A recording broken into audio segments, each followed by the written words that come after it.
Pour la fabrication d'une praline, le maître chocolatier va utiliser différentes formes qu'on appelle des moules. Et de nos jours, ces moules sont presque toujours fabriqués en macrolon.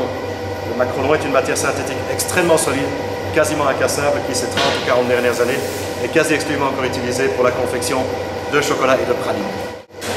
Voici donc du chocolat brut.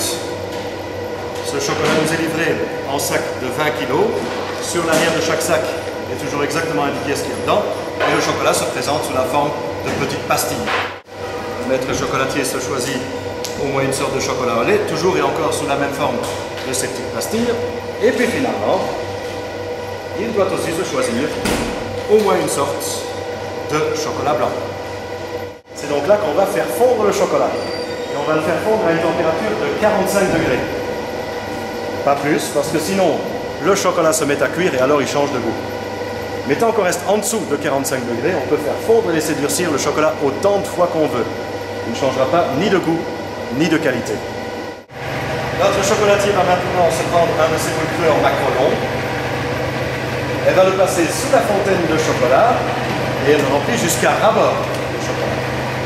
Ensuite, on dépose le moule sur une grille vibrante afin que les bulles d'air qui sont contenues dans le chocolat à cause du malaxage pendant toute la journée, que ces bulles d'air remontent à la surface.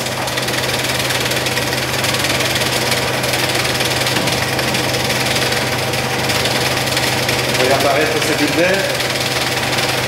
Nous allons encore vigoureusement tapoter et secouer le moule pour être sûr de faire remonter toutes ces bulles d'air, qui sont assez inesthétiques.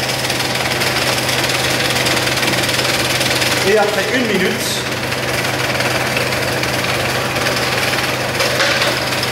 on renverse le moule et on laisse le chocolat recouler dans la fontaine de chocolat. Lorsqu'on a évidé les moules, il s'est créé sur le bord des moules un fin film de chocolat d'1 à 2 mm d'épaisseur que l'on va laisser durcir et qui va constituer la coquille de notre future praline. L'étape suivante, c'est le fourrage. Et le fourrage, ça c'est vraiment une recette de cuisine.